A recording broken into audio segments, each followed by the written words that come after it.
choices did you make of things to include and things not to include?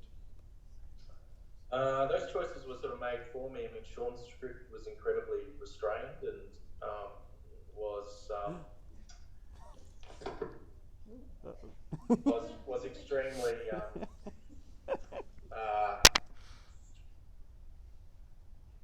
particular and specific about what it wanted to tell and what it didn't. So I knew that straight away. I took a very deep breath and really thought about it for a very, very long time because I'm living down in Tasmania and have been for the last 4 years. My wife's Tasmanian and sort of very aware of the challenges of making something like this, especially in Tasmania. So, but I had a lot of confidence in Sean's script. I felt as though there was a way in which he sort of told this story and why he was telling it, which felt very authentic to me and restrained. I feel that in this personally, I think the acting in this film is absolutely superb. I'm fascinated knowing that some of the actors would bring their own knowledge of the events to the film and the situation. What was your process in working with the actors to achieve the vision? It was really different from everyone. We had this sort of really amazing ensemble of four actors of Essie, Judy Davis, and Anthony LaPaglia and Caleb. So there was a very strong kind of unit there that we had a lot of discussions with, and we talked a lot about what we were sort of doing. And then outside that sort of unit were a whole lot of real people. There was a real travel agent, there was a real gun shop owner, there was a real car salesman and doctor. So it was really interesting sort of how that ensemble sort of started to sort of interact with some pretty authentic people around the story. And then Caleb is Texan. And we met him in Los Angeles, and we sort of instantly knew that he should be in the film. And it was really just about trying to kind of work out whether he could do the accent and how he felt about committing and coming halfway across the world and, sort of living in Australia for a period of time. We were doing it in COVID, we were doing it down in Geelong, so it was pretty sort of isolating for him. And, he got, I guess, a snapshot of Australia that was very, very brief. So he had to sort of come in and come out pretty quickly. So he had his own sort of personal journey with that was very private, and that was quite isolating. And then the other three actors sort of came in around him. But definitely, there's a lot of watching in this film. I kind of started shooting it, and I realised that a lot of it is about the way other people are viewing that character. So it was sort of interesting how Caleb was always a bit of an outsider, and obviously the character was as well.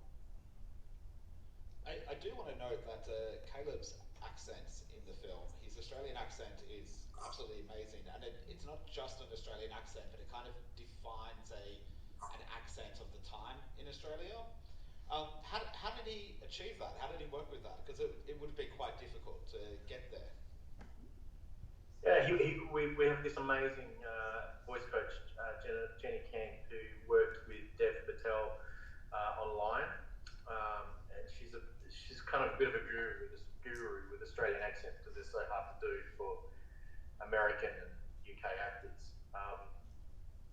And then I just got him to watch a lot of TV from the 90s. So he was watching a lot of Hey Hey Saturday and Neighbours and East Street.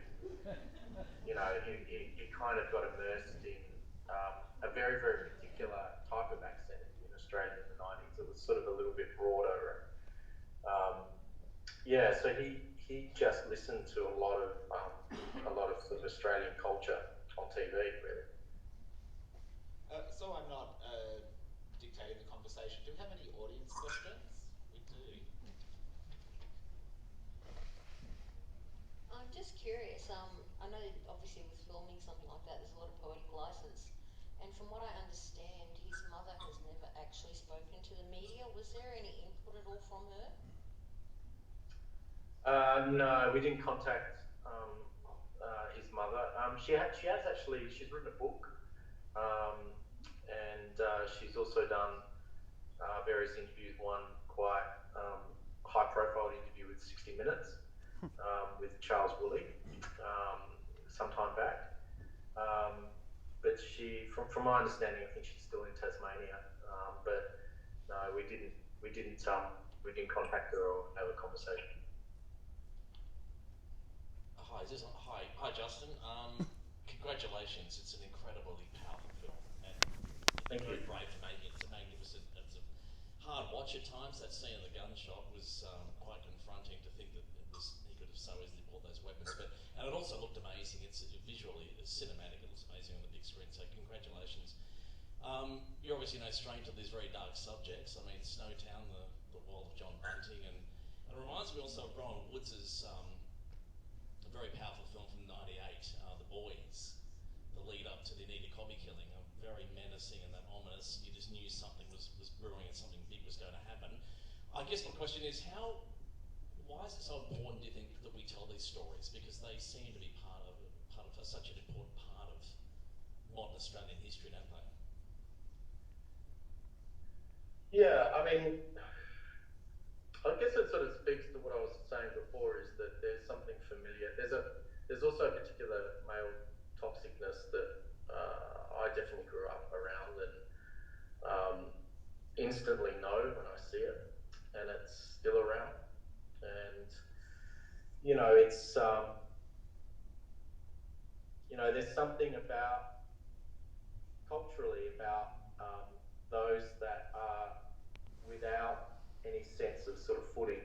They're without a tribe, they're without a religion, they're without a cultural background, they're without family, not surfers, they don't fit into the tribe of what it used to be an alpha Australian. That, I find curious here. And so I guess, you mentioned Rowan's film, The Boys, and it's been a huge influence to Sean and I. And I remember when I saw that film for the first time, I was pretty young, but I remember just being confronted by just how familiar it was, those voices, and that sort of attitude of the men and the look of the film and everything was frightening. And it was frightening because it reminded me so much of growing up and kind of what I'd lived around. So that film was a huge influence actually on Snowtown. Yeah, great. It's an amazing film. Hi, I just wanted to say your films are very interesting just because they do have that level of understanding or that rich layer of empathy. So I guess my question was kind of, I had two, but my first question was to do with the scene where Nitram beats his father. What do you think in that moment was so intolerable about his father's vulnerability that provoked that reaction? Well, I think it was really interesting when we were sort of talking to Anthony about that character in the film, that there was something very enabling about that character.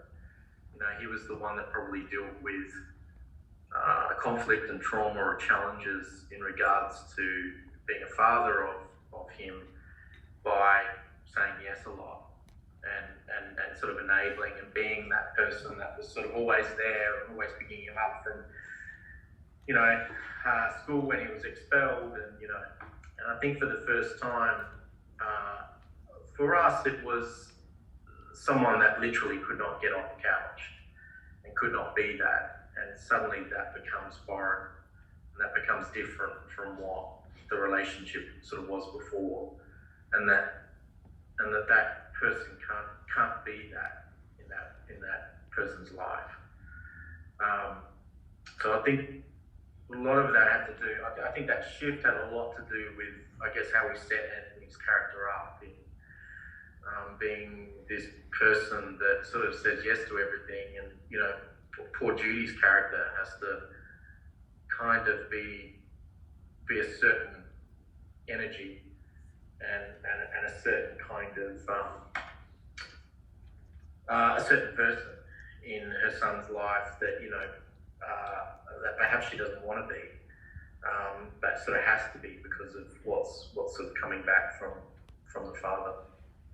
No, certainly, but I think that yeah, that's a very interesting answer. I think I also just looking at it in that moment, I think hitting him in that way and saying to him, to his mother, like, this is what you do, is kind of a reflection of perhaps to her of this is how it feels to be beaten into the shape that I need to take.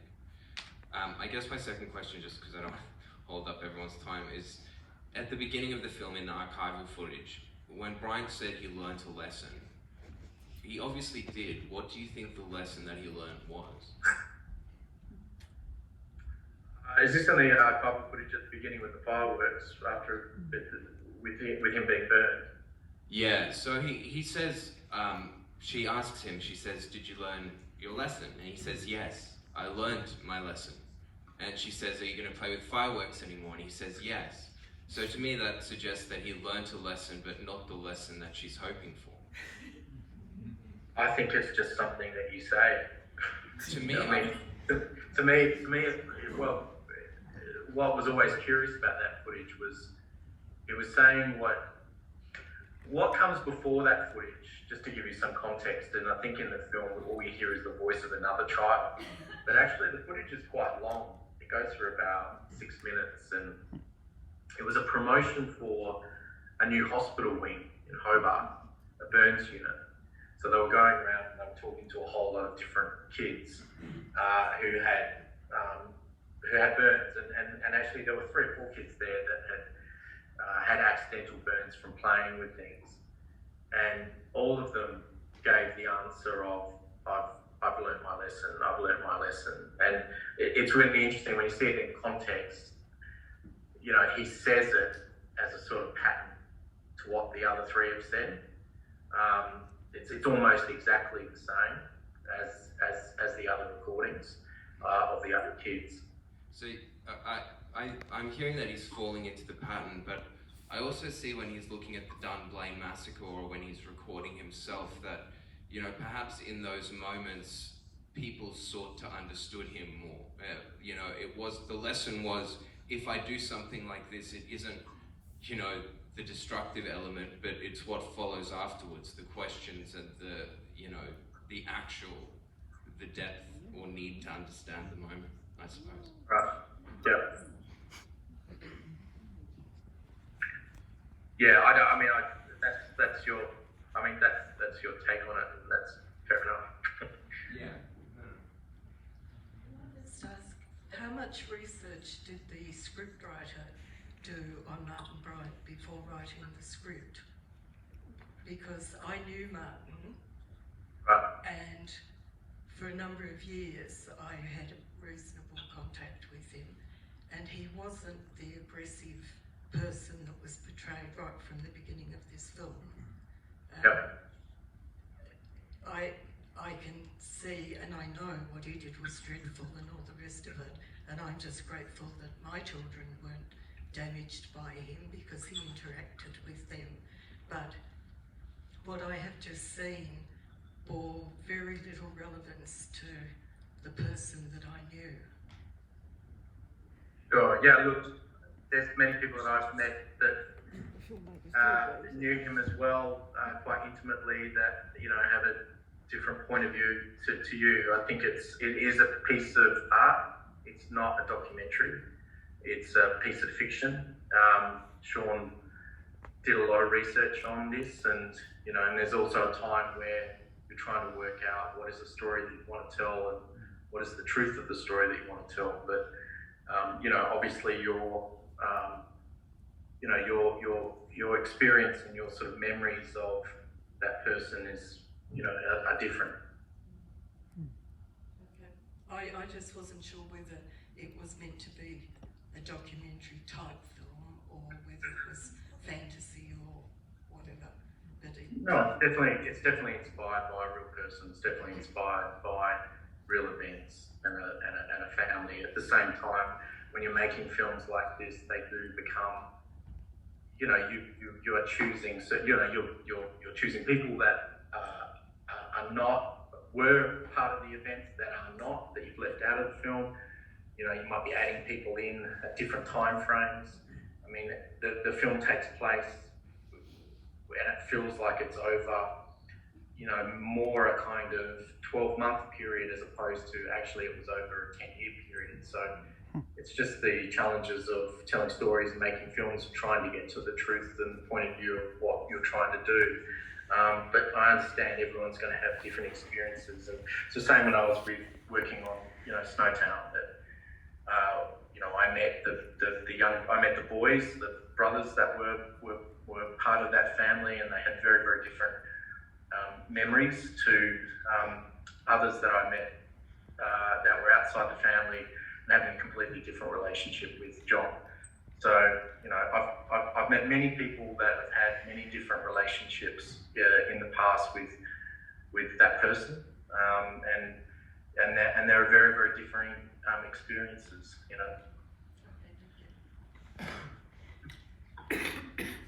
Just a few more audience questions. While we get there, I just want to ask Justin, this film gives a very clear representation, I feel, about why we have gun laws in Australia and why these gun laws were enacted. What I'm interested in is, considering how quickly we changed gun laws, why do you think as a country, as a nation, we also didn't address mental health and services to assist in that area? Because I think as Australians we find it very, very difficult to talk about mental health. I mean, I still think, from friends of mine to family to my experiences with mental health even now is it's really challenging, and it's stretched, really stretched. So you imagine, in the 90s in Tasmania at the time, what would have been around, what would have been available, what conversations were being had. I think it would have been pretty stretched, as much more than what it is now. But I think they're desperately important conversations to have, and I think that there are a lot of people that become isolated pretty quickly, and the film definitely takes an audience into that isolation. In a pretty intimate way, which is what we wanted to do. Hey Justin, big fan of all your work. One thing I've noticed with your films is thematically they're all very similar. In Nitram we see a very grounded approach to a sort of outsider character, but then even in something like Assassin's Creed there's a very fantastical approach to it. And I was just wondering, you sort of touched on the family dynamic. What intrigues you about those outsider characters themselves to make these similar narrative, well not similar narrative, but similar thematic films over and over again? I don't know. I think a real similarity, I've been thinking about it with Sean and Grant, the writer, and I were talking about the other day. I mean, I think a really strong theme through Snowtown and Nitram and even True History of the Kelly Gang, the Australian films that I've done, is family, especially the relationship with mothers, is something that we keep on coming back to. It's not a conscious thing, it just seems to be something that as we start working on a story, we start to talk about character, we start to develop those characters, the mother roles become really quite prominent in the films. We don't set out, all I set out is to see something familiar, is to see something I feel like I know this well, and I feel like I can have a dialogue with it, and then all the other stuff starts to sort of play out in a very sort of subconscious level. But yeah, definitely I think family has become a much, and relationships between mothers and sons has become a very strong kind of part of our storytelling, yeah. Do we have another audience question? Up the back.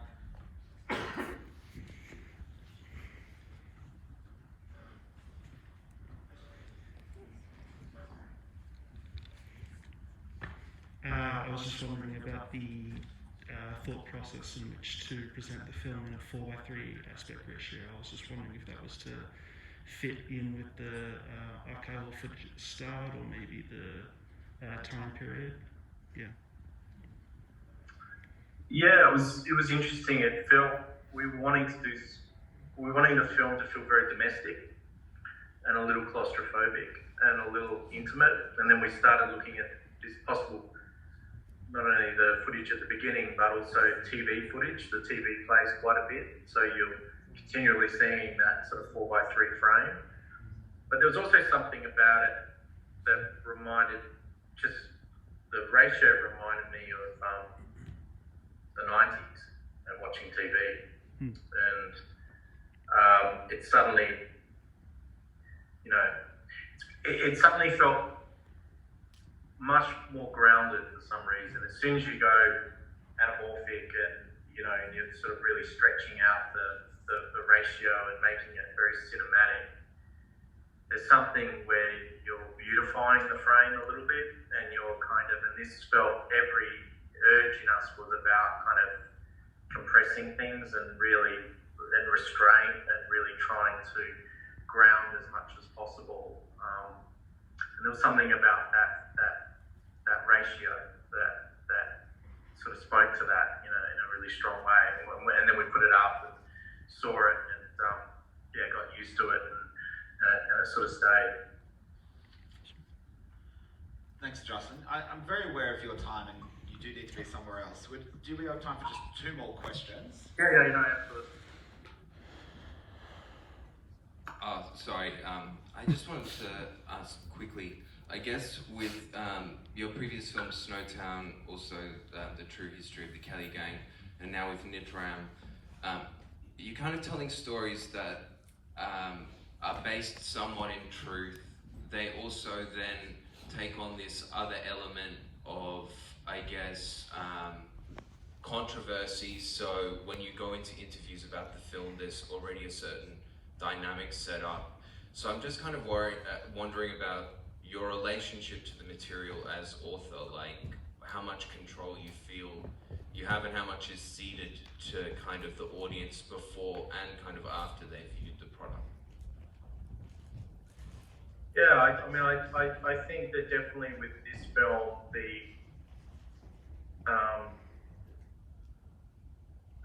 the narrative before you go in and see a film like this, which I'm sure you all experienced, of you know, what is this going to be? For some, they remember that day like it was yesterday. For others who were born after the events, it's a day that has been told through other people, or through sort of looking at footage in archives or reading about it in reflection. So everyone is coming to a film like Nitram with already with a kind of point of view in some way. And we're very aware of that. You know, we were very aware that, especially for an Australian audience, that every scene will be watched in a much more forensic way, which was really different when the film played in Cannes with people that didn't know the story. We're actually watching it without any context of the ending. You know, obviously there were some that were aware of what it was about. So it's the first film. Yeah, it was the first film that we, and look, and I've got to say, True History of the Kelly Gang was the same, but in a very, very different way, in that, you know, there have been so many films about Ned Kelly. We all have a relationship with Ned Kelly in a particular way. We either, you know, or we don't, and we don't connect at all, but, you know, you can't do a film about Ned Kelly without that kind of baggage that surrounds that figure, who has kind of almost become a kind of museum piece, you know, which is what the whole film was about, having your history stolen and sort of what that is, and who are you, and you know, can someone steal your own story? Yeah, so you know, I mean, I would say even with Macbeth, there were just all the productions that have come before, and everyone's opinion about what's good and what's not. Shakespeare, so I have done a lot of stuff that has a narrative before you even sort of seen the film. But this one I felt the most because it actually played into how you experienced the film. It's a very fascinating film because of the fact that an Australian audience does come to the film with preconceived ideas and expectations. And naturally, I feel the film did receive criticism during production, mainly because people were concerned that there was going to be a glorifying of the individual. With that kind of criticism, was there at any point during the production that you kind of questioned continuing making the film, or any moments of hesitation? I've done that every day with this. I mean, I still kind of talk about it and think about making a film like this, and you know, and I've had many conversations with many people about it. But you know, I think it's very, very important for us to be able to have a dialogue and a conversation about our dark history, you know, our shadows, and especially artists feeling the ability, without being judged, to be able to, investigate it, you know, in a way that is genuine. And I think, it's really interesting that the film's been playing down in Hobart, and it's by far in Australia, you know, it's not advertised down in Hobart in the state or in Mawsons. I don't think it's on the Star anymore. There's no posters, there's no trailers. You sort of literally have to go in and ask to see a new brand. I don't think it's even up on the board. And that was a decision that the state made in terms of the sensitivity of it being visible in Tasmania, and especially Hobart, and us being all aware of that, you know. And it's had the most people see it in Australia at the state. It's been very fascinating in terms of this this interest in it, but also this sort of need to have a conversation about it, which is very, very hard to do, especially down in Tasmania. So I think it's important to be able to have these dialogue and for art to be able to explore, these shadows. I totally agree. I think artists in this country have attempted to talk about this. Andrew Popple did a landscape painting of Port Arthur with the individual in the painting, and there was a lot of criticism about that.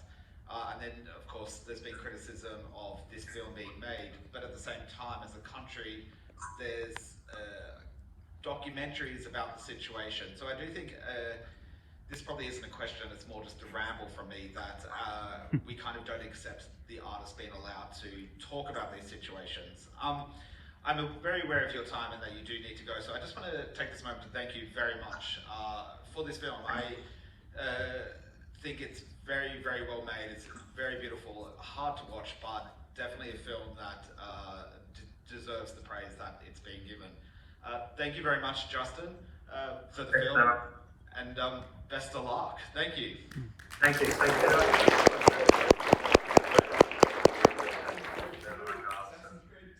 I'm really glad that people were able to go and see it actually, on a big screen. So thank you so much for hosting that. Thank you, and thank you all very much for joining us tonight. Yeah. Thank you.